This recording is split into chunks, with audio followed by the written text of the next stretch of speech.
그러니까 사실은 우리가 중국이 아까 2005년 이전에만 해도 대량 생산 그냥 뭐 잡다한 경공업 할 때는 문제가 될 게 없었어요. 유럽에도 유럽이나 미국이나 일본이나 한국 전혀 문제가 안 됐는데 2005년부터 2010년 사이에 이제 사실 그 시점이에요. 2000년대 넘어오면서 생각해 보시면 아실 거예요. 2000년대 초반 그 되기 전에는 중국이 만날 그냥 뭐 싸구려 물건 만들 때였어요.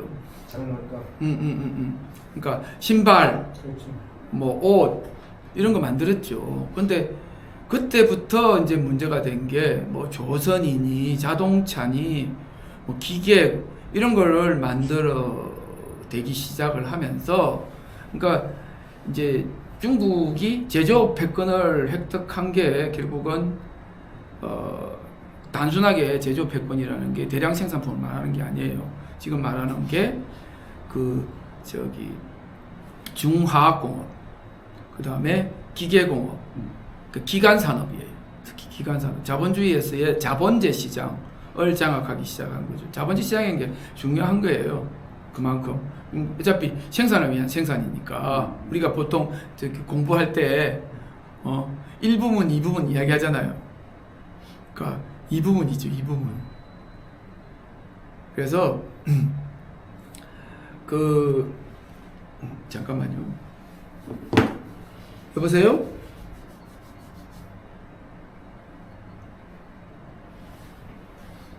아니야, 링크가 돼. 왜 안 돼? 안 돼요. 안 돼요? 네. 알았어, 차려볼게요. 이씨, 왜 그러지? 누가 좀 도와줘야 되는데. 이걸 이런 데 시간을 끄면 안 되는데. 이게 호스트가 어떻게 호스트가 되지? 아, 이거 호스트가 됐구나. 지난번에 줌할 때 잘 되는데 이것도 그걸로 바꿨네. 그러니까 나한테 줌하면 될 것 같은데. 이제 된 것 같은데? 줌도 뭐 저기 무료도 뭐 한번 들어가 보세요. 이제 호스트 매니지먼트 해갖고 오픈으로 했거든. 안 돼요. 안 돼요? 통화가 종료됐다고. 아, 종료됐다고요?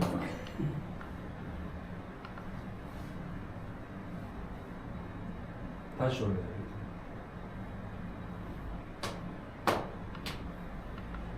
미팅 매니지먼트. 아이, 이걸 누가 좀 아이고 생중계는 포기하시고 나중에 녹화해가 어렵네. 그렇지, 그래야 되는데 저 보고 싶다고 또. 아이고 다 됐어요. 강의 자, 지금 보내볼게요. 한 번만 더 보내보고. 한 번만 더 보내보고요.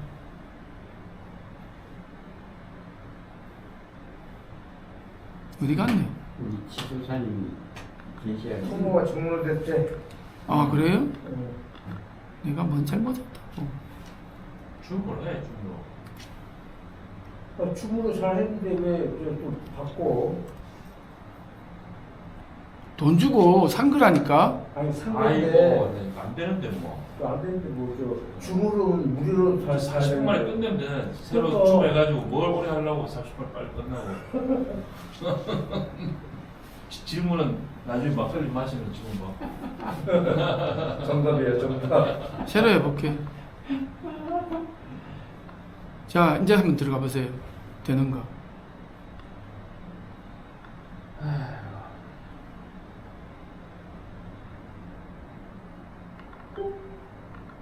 돼요? 통화 종료됐다고 계속 뭐. 줌 올리시라니까 줌. 되는 것 같은데? 통화 종료로 돼 있는 자꾸.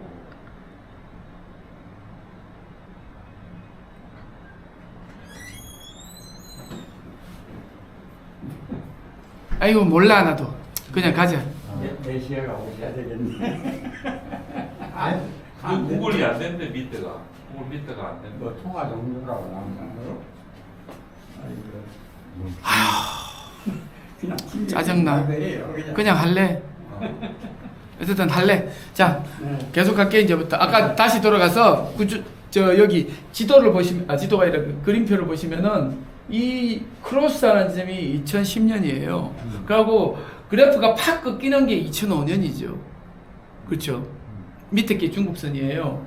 파란색이. 음. 그다음 빨간색은 저 미국인데 뭐 미국은 뭐 실질적으로 뭐 의미 없고 어쨌든 이렇게 팍 끊기는 게 2005년인데 이때부터 저기 실질적으로 중요한 여기 말했듯이 얘들의 전략 산업이니 이런 것들이 이제 이야기될 수 있는 상황. 지금 이제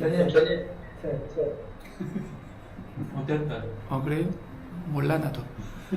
어쨌든 그 형이 꺼야 돼. 끄셔야 돼. 그 중국은 45년간 평균을 해보니까 9.7% 성장했더라야. 80년 이후로. 근데 이 경제 성장할 때 성장률이라는 거는 그건 그 저기 겉보기예요. 실제로는 그걸로 갖고 평가할 수 없어요. 그게 이제 자본주의 경제학에서 성장 이야기하는데 그때 성장은 자본주의는 발전이라 말 안 하거든요. 자본주의 경제에서 발전이라 말 안 해요.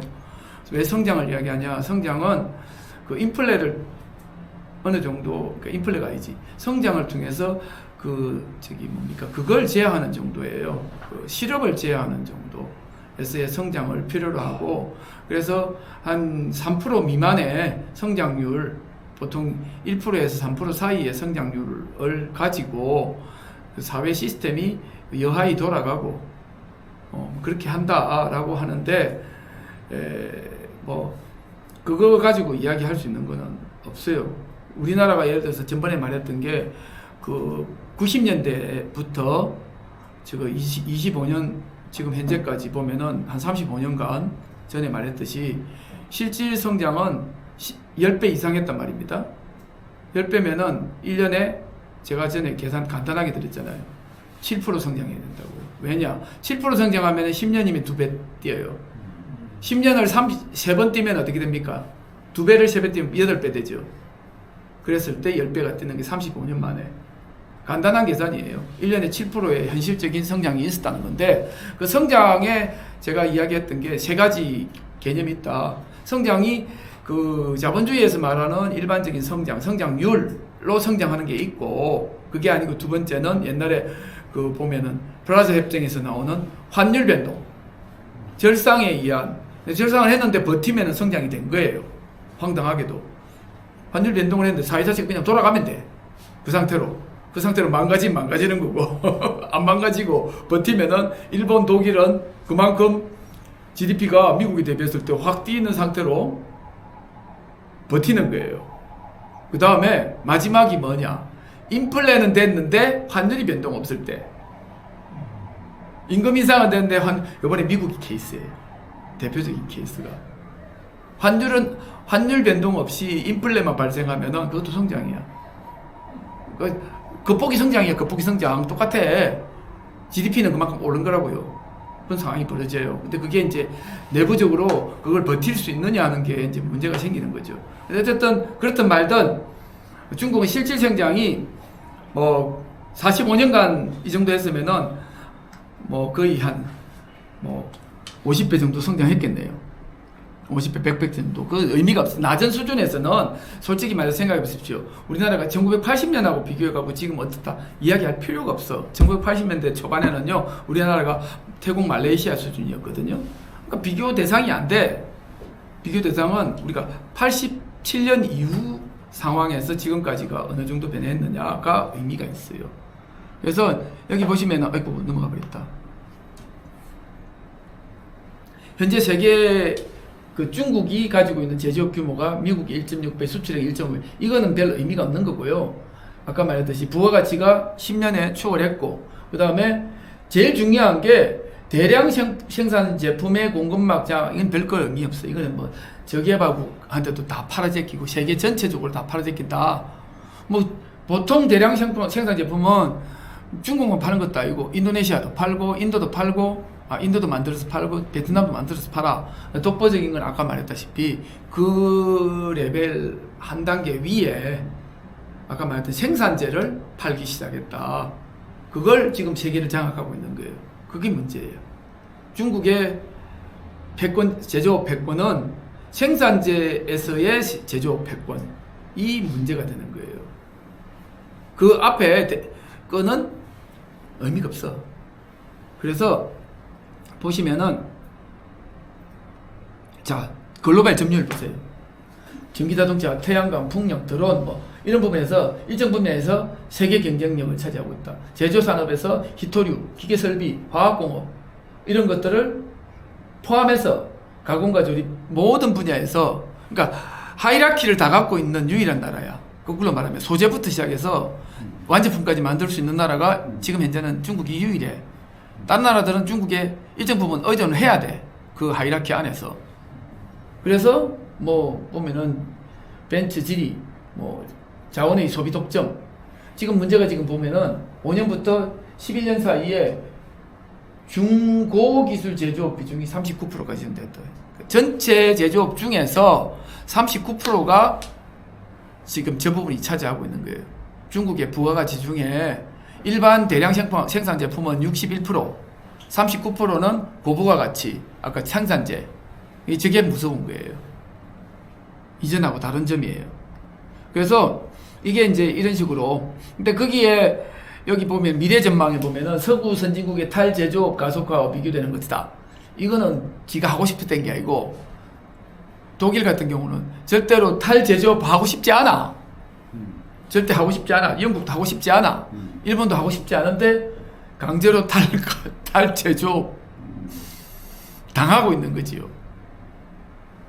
그래서 어쨌든 글로벌 경제 질서에 미칠 영향이 이게 엄청난 거라는 거예요. 다음에 보자고요. 이게 이제 중국의 수출 제품들이에요. 그래서 뭐 이렇고요. 보면은 근데 이제 그 부분을 실질적으로 달성시키게 된 강력한 무기가 중국의 보조금. 중국은 재정적자 문제에서 일본이나 유럽하고 성격이 달라요. 그 계산을 못해. 재정적자가 더 심할 수도 있어요. 근데 그게 돈 찍어낸다 이 문제가 아니라 돈이 문제가 아니고 재화 혹은 자산들의 배치 자체를 해버리기 때문에 좀 성격이 일단 자본주의적 관점에서 통계에 잡히지도 않고 통계를 찾아보기도 힘들어요. 다른 방식으로 찾아내야 돼. 자, 일단 우선 해보고 여기 보시면은 디스플레이에 이만큼, 전기차에 이만큼 이뿐만 아니고 첨단 산업뿐만 아니라 전통 제조업도 전통 제조업이라는 게 앞에 말했던 생산재 부분에는 다 보조금이 들어간 거예요. 생산재 부분. 그러니까 소비 제품에 보조금이 들어가는 게 아니라 그거는 뭐 시장에 맡겨놔도 난리를 치고 뛰어다니니까 그거는 뭐 솔직히 소비 제품 보면은 요즘에 중국 제품 날고 기는 것들이 많잖아요. 뭐 우리가 생각도 못하는 그런 것들을 많이 만들어내요. 가격도 워낙 좋고 테무가 대표적이잖아요. 그래서 보시면은 이게 이제 문제는 그래요. 과잉 생산을 초래하긴 하지만 생산성을 높이는 역할을 하지요. 근데 문제는 시장을 일정 정도 키우는 역할을 하는데 역으로 돌아가면은 다시 독이 되기도 해요. 보조금이라는 게 원래 독이 되기도 합니다. 자, 다음 넘어가 볼게요. 보조금 이런데 이제 여기 가서 그 이야기 하기 전에 중국몽부터 먼저 얘기해 볼게요. 중국의 국가의 기본 뭐라 그래야 되나 철학, 중국 발전의 기본 철학, 중국 공산당의 기본 국가를 움직이는 철학 자체가 중국몽입니다. 그건 이전에 중국몽이 아니었어요. 대동사회였어요. 대동사회는 뭐냐? 커뮤니즘. 대동이라는 말 자체가 커뮤니즘입니다. 근데 그걸 폐기한 거예요. 이거는 중요한 내용입니다. 대동사회를 폐기하고 중국몽이 된 거는 더 이상 대동사회 여신 먹으라가 된 거예요. 현실적인 거예요. 그거는 그러니까 중국을 공산당이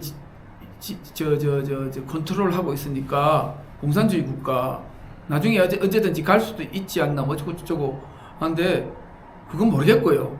10년, 20년, 30년. 지금 현재는 대동사회가 아니에요. 그냥 중국 몽이야. 중국 잘 되고 보자야. 그러니까 한족 우선주의도 나오고 난리가 치는 게 중국 몽이야. 중국부터 잘 되고 보자예요. 그러니까 뭐 제3세계가 하는 짓도 보면은 저 옛날 제국주의 뺨치죠. 제국주의 뺨치는 거는 심지어는 특히 이제 중국 애들이 해외에 나가면은 돈을 안 떨어뜨리잖아. 그 사회에. 그 저 인력, 저급 인력도 중국에서 다 데려와갖고 일자리를 그 현지에서 조달을 보통 다른 경우에는 하는데 거기서 그 짜투리라도 돈이 좀 떨어지고 그러잖아요. 그런 것도 안 해. 엄청나게 무섭죠. 그냥 메뚜기처럼 달려들었다가 싹 사라지고 그 다음 빚을 안겨놓고 가지요. 그 빚도 열심히 받아 챙겨. 공짜를 안 해줘요. 그러니까 한번 들어가 봅시다. 문맹률이 70%야. 그 도시화율도 저기 보면은 위에 보면 도시화율 67%거든요. 우리나라 도시화율 90% 넘어요. 아직까지 자본주의 3분의 1이 비자본주의 환경이에요. 그리고 농민공 문제 다음 페이지 하나 없애버렸나? 원래 그 PPT에는 PDF 파일에는 있으니까 나중에 보십시오. 문맹률이 70%라는 게 사실은 중국몽이 아니고 대동사회를 지향했으면은 한자를 없애야 되는 거야. 한자 없앤 나라 있잖아요. 중국과 같은 계통의 언어를 쓰는 베트남, 비엔남은 중국과 같은 중국보다 더 그 성조가 6개가 있는 6개가 있는 나라죠. 그런데 거기는 프랑스어 영향도 있겠지만 결국은 걔들 그거하고 상관없이 프랑스 영향 아니에요. 그 알파벳으로 바꿨죠. 못 바꾸는 건 아니에요. 근데 안 바꾸고 있는 거야. 현실적으로 결국은 중국은 10%의 사회가 되고 있는 거예요. 10%의 사회. 공산당원이 10%잖아요. 10%의 사회가 되고 있는 겁니다. 그래서 정치 문화적으로 후진적이고 권위주의적인 자본주의가 되니까 혁신이 제일 문제가 중국에 있어서는 혁신이 문제예요. 혁신 문제는 중국하고 잘 안 맞아요. 그러니까 특히 이제 중국을 대표하는 기업 혹은 이야기하면 샤오미 같은 기업이라고 생각하면 돼요. 샤오미는 이미 알려진 기술, 난 테크놀로지를 가장 적합하게 붙여갖고 가성비 최고의 물건을 만드는 모방에서 최고 경지를 만들어내는 기업이라고 생각하시면 돼요. 혁신이 아니에요. 그러니까 모방 따라잡기에 최고봉 이 중국 기업인 거예요. 그게 다른 분야도 잘 생각해 보시면 샤오미의 아류들이에요. 다 어떤 분야든지 간에 뭐 딥시크도 마찬가지고 그런 개념을 만들어내거나 그런 컨셉을 개발해내거나 여기 보면은 패러다임 생산력의 신기원을 만들어내는 패러다임 창조가 가능한가라는 말이 나와 있는데 그리고 실리콘밸리 같은 벤처 창업 이런 환경이 가능한가 제가 한 번은 항저우에 한 4, 5년 됐나 항저우에 3D 스캐너를 사러 갔어. 프린트가 아니고 스캐너를 한번 사러 갔는데 가격은 미국만큼 부르면서 가보니까 미국보다 못한데 걔들이 그 가격을 부르는 이유가 가보니까 그 회사 한 20명 정도 고용을 하는데 전부 다 정부 보조금으로 먹고 살아요. 애들끼리 뭐 사장부터 해갖고 위에 대가리 6명은 그 미국에서 공부하고 왔다 그래갖고 회사를 차렸는데 다 보니까 저거 아버지가 너가 아버지 뭐니? 수준이에요. 다 뭐 단간분이 뭐야 보조금 착착 받아갖고 장사 안 해도 먹고 살아요.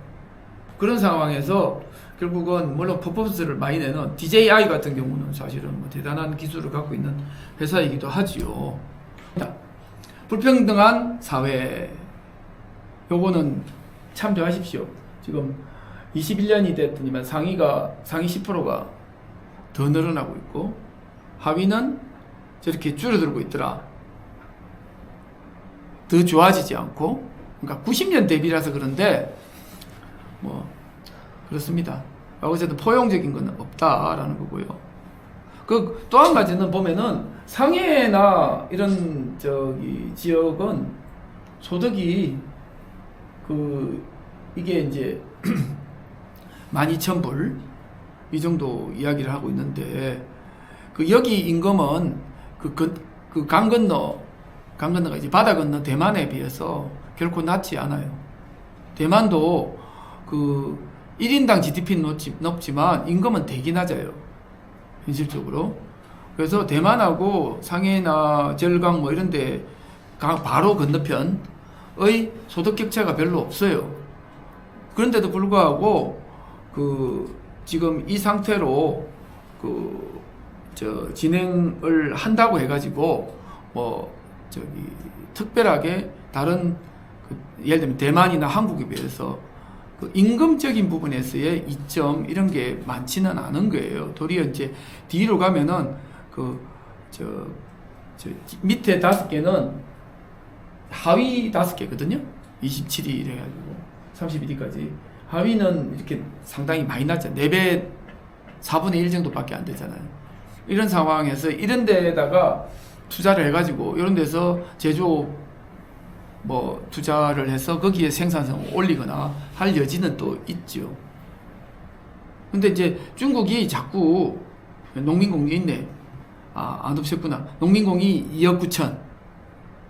전체 노동력의 35%. 그리고 소득은 평균 소득의 절반 수준. 근데 이제 문제는 이 사람들이 학교도 못 가고 의료보험, 주택도 안 되고 옛날에보다 조금씩 좋아지고 있어요. 전에보다. 근데 교육, 의료 서비스를 못 받아. 같은 나라에 있으면서 2등 국민, 3등 국민이에요. 이런 것들이 우리가 사회주의 국가라고 하면서 이게 말이 되나 싶은데 그렇게 돌아갑니다. 그래서 정리로 넘어가는데 현재의 일본 자체가 일본이 중국 자체의 소비도 크다 그러는데 아직까지 중국 소비가 여기 보시면은 GDP의 40% 수준, 30 몇 프로밖에 안 돼요. 그래서 OECD 60% 비교해 보면은 그만큼 공공과 그 기업 투자가 GDP를 지탱하는 부분이 훨씬 많은 거예요. 상당히 이건 중요합니다. 그 GDP 전체에서 가계 소비가 차지하는 비중이 적다라는 거예요. 이것들이 이제 소득이 더 올라가야만 이게 올라갈 거고요. 현재로는 GDP 기준으로 17%인데 이걸 제가 밑에 만일에 현재의 수준에서 일본 수준이 됐을 때 세계는 어떻게 변할까 하는 것에 대한 시나리오를 한번 짜봤어요. 그래갖고 이걸 돌려봐라 하고 AI한테 물었더니만 나온 답이에요. 그래서 현재 GDP가 43조에서 80조가 되더라.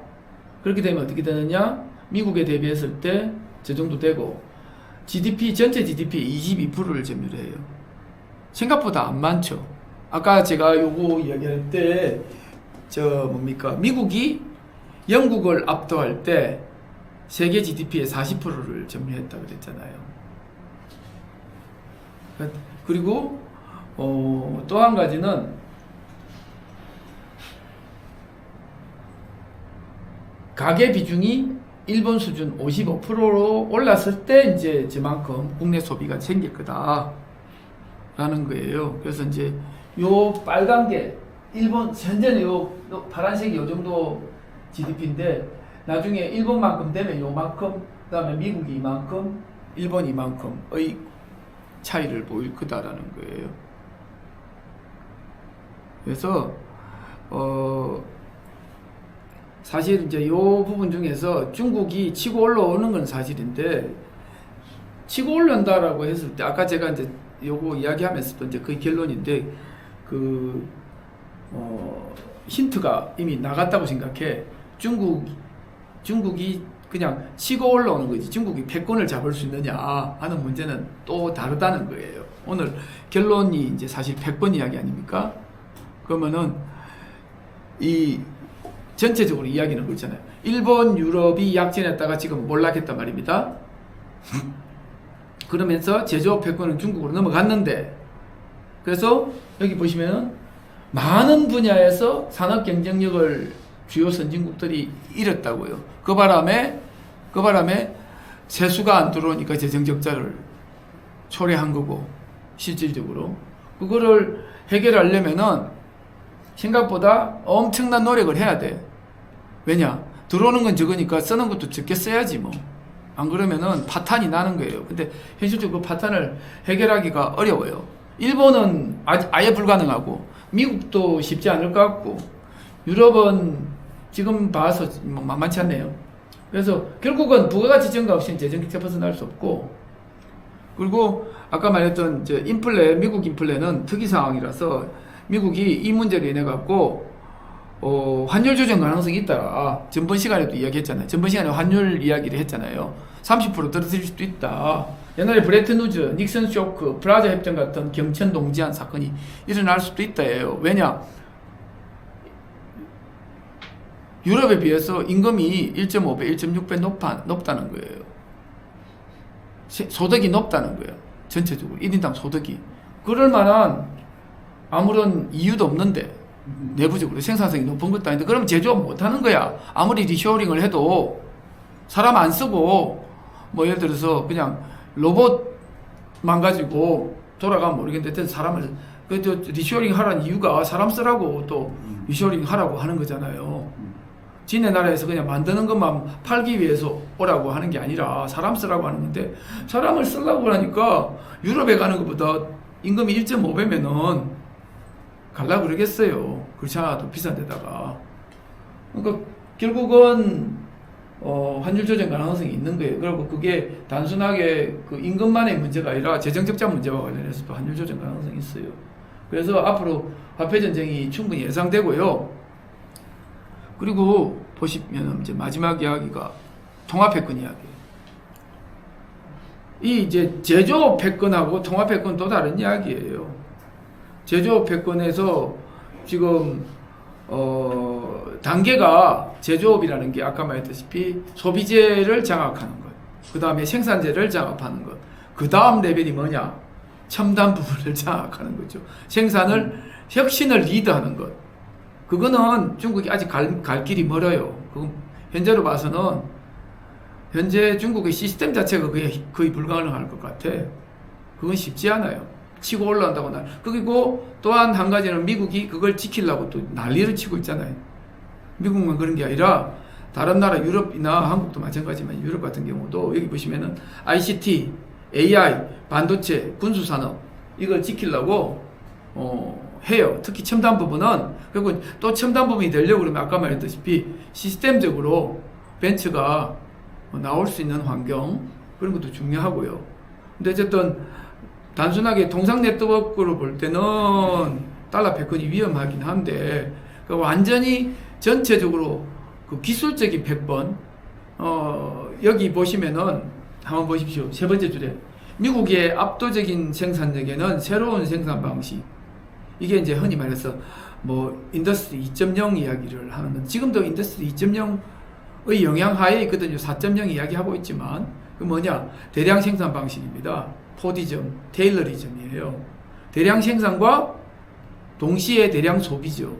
생산에 참여했던 사람들이 소비를 할 수 있는 시스템이 누구한테서 나왔느냐? 미국한테 나온 거예요. 영국에서 나온 게 아니고 미국이 시작을 했고, 그에 따라서 전기를 중심으로 하는 생산 방식이 나온 거예요. 그전엔 전기 중심 생산 방식이 아니었다예요. 수력 중심이라고 그랬죠. 전에 제가 말씀하기를. 전기가 보급되면서 그 자본주의 하에서 공장이 설 수 있는 곳이 자유로워진 거예요. 아무 때나 공장을 만들 수 있는 상황이에요. 전기만 가면.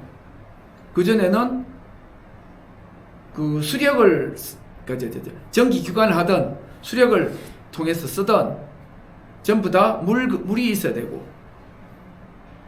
그 다음에 뭐라 그래야 되나. 어쨌든 공장이 이렇게 놓일 수 있는 곳이 제한이 돼 있었어요. 근데 이제 그게 이제 포디즘 있는 시점에서부터 바뀌게 된 거죠.